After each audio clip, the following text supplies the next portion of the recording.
Hey, what's up, y'all? I hope you're doing well, feeling blessed, and in good spirits. Welcome back. I have an exciting, thrilling message for you today.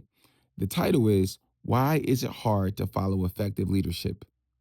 We're going to dive into a story that's full of tension, lessons, and motivation about leadership, pressure, and what it really takes to follow wisely. I want to start with my daughter, Nyla, who's 13 years old. We practice her basketball shot over and over. Same form, same mechanics, same corrections, every detail, every angle, every repetition. But when the game started and the pressure mounted, Nyla reverted back to old shooting habits. She went 0 for 8 at the free throw line. You know I was fuming. Now, Nyla isn't a weak player. She's the second leading scorer on her team. A strong defender, high motor, quick hands. But effort alone doesn't win games. Execution does. And that's the thing about leadership. People don't always follow it at first, even when it's right, even when it works. Early in the game, the cost of not listening was low. Nyla could miss a shot and keep playing, rely on her defense to stay involved, believe she could figure it out her own way. When consequences felt distant, correction feels optional. Comfort delays obedience. Nyla knows who she is, a scorer, a defender, a contributor. So internally, she may have been thinking, I got this. I don't need to change right now. Some may think that's arrogance, but I believe it's confidence that hasn't been tested yet. Leadership often collides with identity before it changes behavior. Under stress, the body defaults what feels familiar, what requires the least thinking. Even if you practice the correct form, old habits still lived in her nervous system. Pressure didn't create mistakes, it revealed what was automatic. Now, picture this: the team was trailing earlier, but they fought back in the fourth quarter. Time was winding down, only 2 minutes left. I looked at the scoreboard. The other team had come back from an 8 point deficit, and now they were up by 2 points. I saw the look on Nyla's face, the frustration, the disappointment. She was getting down on herself. Her team was counting on her. But in that moment, she felt the weight of the game, the missed shots, the pressure, all on her shoulders.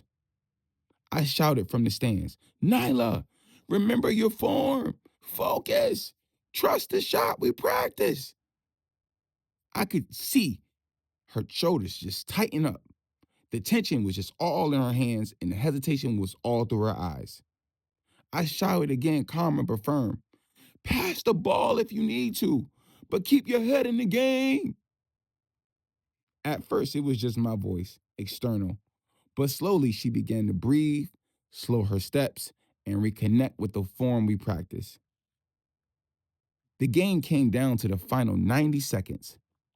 Every possession mattered, every decision counted. Nyla stepped to the free throw line. First shot, she made it. Second shot, she missed it. Her team fought for the rebound. She got the ball again and was fouled. Back to the line. Focus, form, determination. This time, she made both shots. Those free throws in the final 90 seconds sealed the game. Her team won. Adversary didn't teach her something new. It forced her to apply what she already knew. Most people don't change because someone is right. They change because pressure exposes the gap. Consequences clarify truth. Wisdom finally outweighs pride. This wasn't disobedience. This was development. Nyla didn't fail to listen. She needed the fire to understand why listening mattered. And the fact that she adjusted under pressure, executed, and delivered in the final moments, that's not a concern. That's a sign of future leadership. Correction doesn't always get instant results. Seeds grow under pressure. Effective leadership often looks resisted before it looks successful. I planted truth early. Pressure simply activated it. And that's how growth works. Think about a teacher with high expectations, clear standards, no shortcuts. Some students resist, they complain, they argue, they push back. But the ones who listen, who apply the wisdom, who stay disciplined, they excel, they rise, they gain confidence, skill, results.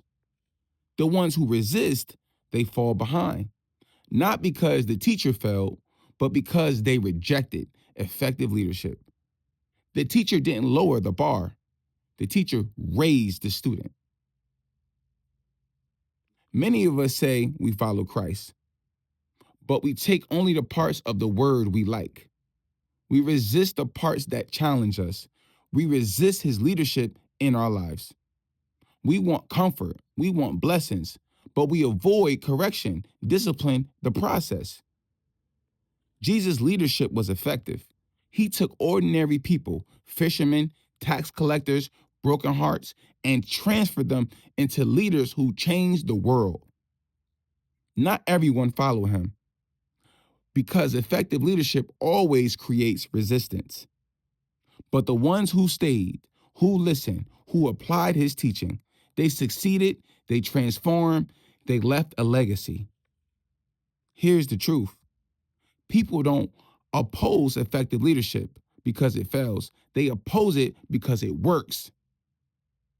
Effective leadership exposes habits, it demands adjustments, and it produces results.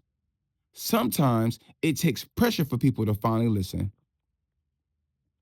Guard your heart, guard your tone, choose peace over pride, choose wisdom over winning. And remember, your life will always speak louder than your arguments. Until next time, family, peace and love, signing off, Dr. Bells.